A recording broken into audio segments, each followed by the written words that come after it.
Hello everyone, welcome to this video. तो आज की इस वीडियो में हम type conversion and type conversion के बारे में सीखेंगे। अब ये टाइप कन्वर्जन कोवर्जन क्या होते हैं? सर नेम जिसको आप देते हैं जब आप अपने डेटा टाइप्स को एक डेटा टाइप से दूसरी डेटा टाइप में बदलते हैं। एंड बिलीव मी, आपको टाइप कन्वर्जन कोवर्जन आना बहुत ज़रूरी है, वरना as I said in the last video आपको आपके साथ एक बहुत ही अनवांटेड एरर्स क्रिएट हो सकते हैं जिसका आपको पता ही नहीं सोल्यूशन क्या है। सो आज की इस वीडियो में हम वही कवर करेंगे। And as usual please make sure to check out the link in the description, जहाँ पे आज की वीडियो का कोड और नोट सारे गिवन होंगे। तो चलते मेरे कंप्यूटर स्क्रीन पर और शुरू करते हैं। So guys as you know, मैं VS कोड यूज़ कर रहा हूँ और मैंने VS कोड को यूज़ करके एक छोटा सा टेम्पलेट बना रखा है। ये इसकी script.js फाइल है जहाँ पे हम जावास्क्रिप्ट लिखेंगे। तो हम चलते हैं और शुरू करते हैं। मैं सबसे पहले इसको थोड़ा जूम इन कर देता हूँ जिससे आपको देखने में आसानी रहेगी। चलिए लेट्स से मैं कहता हूँ const independence year is equals to 1947। ठीक है, मैंने एक वेरिएबल डिफाइन किया है, दैट इज़ अ स्ट्रिंग।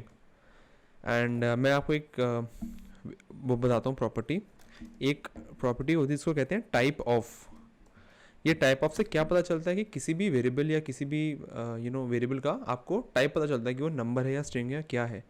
जैसे मैं कहता हूँ टाइप ऑफ इंडिपेंडेंस ईयर, सो ये बताएगा कि ये एक स्ट्रिंग वेरिएबल है। ठीक है, अब लेट से मेरे को एक लाइन लिखनी है कि दैट इंडिया गेन इंडिपेंडेंस इन 1947। मैं काम करता हूँ, इसको स्ट्रिंग से तो हटा ही देता हूँ, स्ट्रिंग नहीं करते तो आप देखोगे इसका टाइप है नंबर। ठीक है, तो मैं उस लाइन को लिखने के लिए क्या करूँगा, मैं लिखूँगा console.log India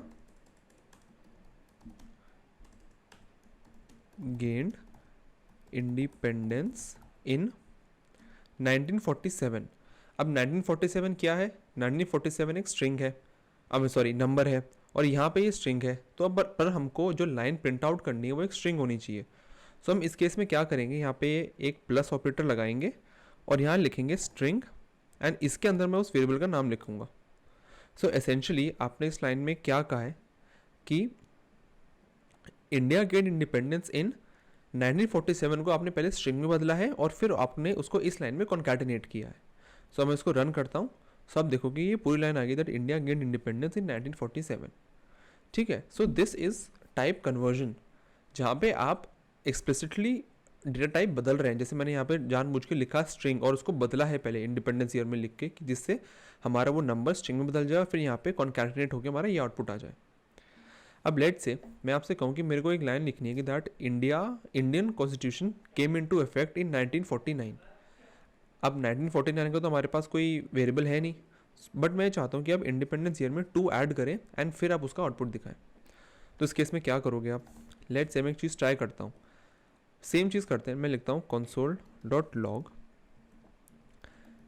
Indian constitution came into effect इन, हम सेम जैसे हमने पहले किया था, मैं यहाँ पे एक प्लस साइन देता हूँ एंड यहाँ पे क्योंकि हमको उसको ऐड करना है, ठीक है, तो मैं यहाँ करता हूँ स्ट्रिंग, और स्ट्रिंग करने के बाद मैं कहता हूँ इंडिपेंडेंस ईयर +2। ठीक है, and I give it a save. एक सेकेंड, हाँ, and I give it a save. So इस केस में क्या आया, Indian constitution came into effect in 1949। वो क्यों आया? वो इसलिए क्योंकि यहाँ पे हमने इंडिपेंडेंस ईयर में पहले तो 2 ऐड किया, वो ऑलरेडी एक नंबर था तो 2 उसमें ऐड हो गया, फिर हमने उसको स्ट्रिंग में बदला और इस स्ट्रिंग में कॉन्कैटिनेट कर दिया। सिमिलरली लेट से मैं इसको बना दूँ एक स्ट्रिंग, इंडिपेंडेंस ईयर को मैं स्ट्रिंग बना देता हूँ वेरिएबल। अब क्या आउटपुट आएगा? अब तो आउटपुट ऐसा कुछ नहीं आया, आउटपुट आया that Indian constitution came into effect इन 1947 वो क्यों आया? वो सिर्फ इसलिए आया क्योंकि इस केस में ये हमारा स्ट्रिंग है, और स्ट्रिंग के साथ जब भी आप कुछ कॉन्कैटिनेट करते हैं वो एक स्ट्रिंग ही बन जाता है। जैसे कि अब इसका ये भी एक सोल्यूशन आप ये कह सकते हैं कि भाई एक काम करते हैं, इसको नंबर कर देते हैं। ठीक है, इसको सेव करते हैं, बट इसको नंबर करने के बाद भी इसका आउटपुट 1949 नहीं आया। यहाँ पे आपने क्या किया कि इंडिपेंडेंस ईयर में जब 2 ऐड किया, सो 1947 में 2 वैसे ऐड नहीं हुआ, ये 19472 बन गया, और फिर आपने भले उसको नंबर में किया बट ये आएगा तो 19472 ही ना। अब इस सोल्यूशन से इसका क्या सोल्यूशन होगा? इसका सोल्यूशन ये होगा कि सबसे पहले आपको एक वेरिएबल डिफाइन करना होगा। लेट से मैं कहता हूँ const x is equals to number मैं पहले इंडिपेंडेंस ईयर को नंबर में बदलूंगा एंड फिर उसमें 2 ऐड करूंगा, ठीक है। फिर मैं ये लाइन लिखूंगा कि that console.log Indian constitution came into effect इन, अब यहाँ पे मैं लिख दूंगा स्ट्रिंग एंड इसके बीच में लिख दूंगा x, क्योंकि हमारा वो x में ईयर स्टोर्ड है already, and I give it a save. So अब इसका आउटपुट क्या आएगा, that Indian constitution came into effect in 1949। So ये भी हम जो भी हम यहाँ पे कर रहे हैं कि हम स्ट्रिंग को नंबर में बदल रहे हैं, नंबर को स्ट्रिंग में बदल रहे हैं, दिस इज टाइप कन्वर्जन, क्योंकि मैं एक्सप्लिसिटली बता रहा हूँ कि इसको किस में बदलना है। बट जावास्क्रिप्ट में ये काम ऑटोमेटिकली भी होता है, जिसको हम कहते हैं टाइप कोवर्जन। जैसे कि मैं यहाँ लिखता हूँ टाइप कोवर्जन, ठीक है। मैं फ़िलहाल के लिए सबको कमेंट आउट कर देता हूँ, क्योंकि मैं आपको टाइप कोवर्जन का एक डिफरेंट एग्जाम्पल बताऊँगा। मैं यहाँ लिख देता हूँ टाइप कन्वर्जन, ठीक है। अब टाइप कोवर्जन में क्या होता है, अब ये जो चीज़ आपने यहाँ पे करी कि India gain independence in string of independence year, same चीज़ हम यहाँ पे करते हैं।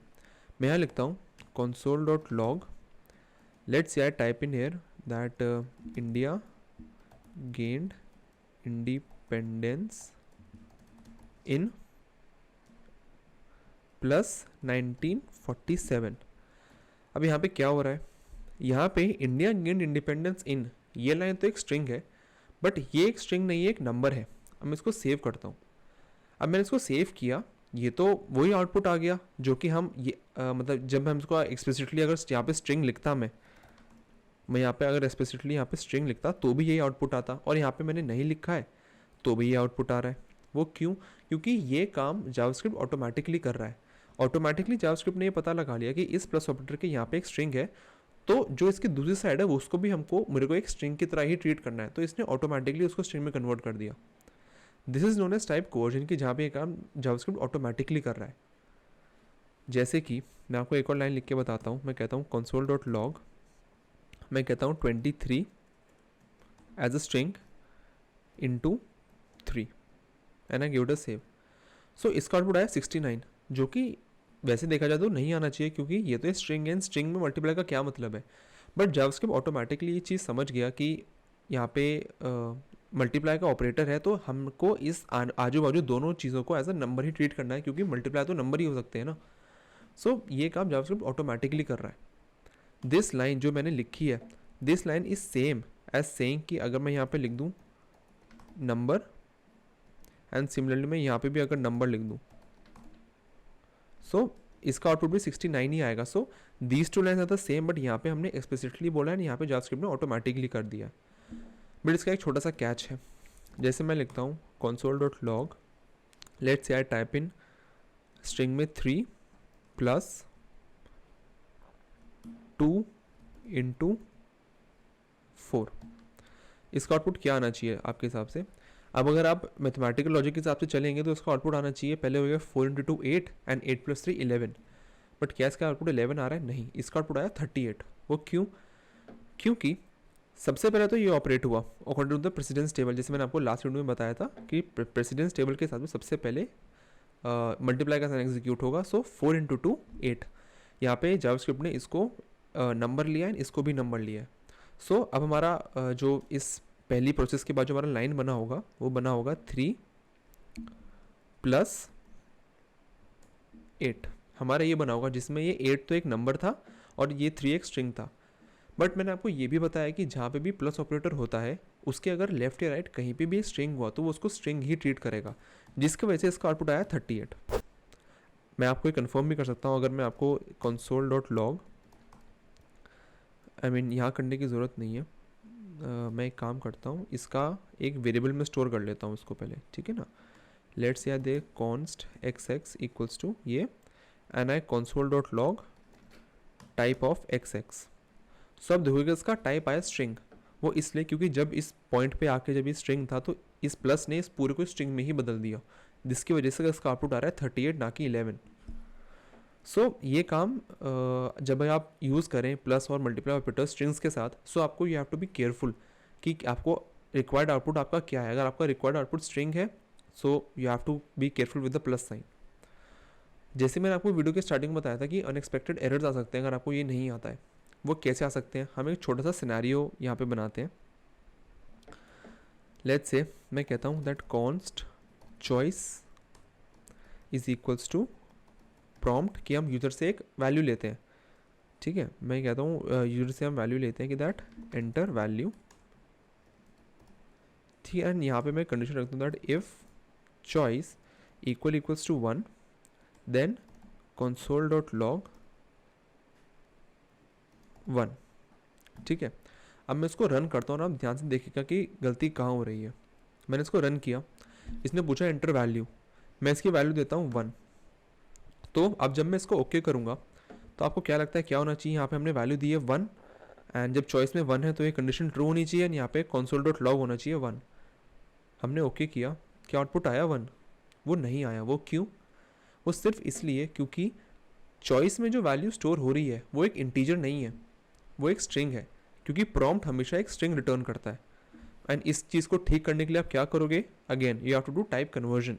आपको लिखना पड़ेगा नंबर, कि भाई चॉइस में जो भी वैल्यू आए उसको आप नंबर में कन्वर्ट करें. अब इस केस में जब मैं इसको रन करूँगा, मैं टाइप करूँगा 1 तो आउटपुट आएगा 1. सो अगर आपको टाइप कन्वर्जन नहीं आता तो आप इसी पे अटके रह सकते थे कि भाई गलती कहाँ हो रही है, इफ लूप चलना चाहिए मेरा. So this was all that I had to teach you in this video about type conversion and coercion. And if you learned anything in this video, please consider subscribing. Thank you so much and let's meet in the next part.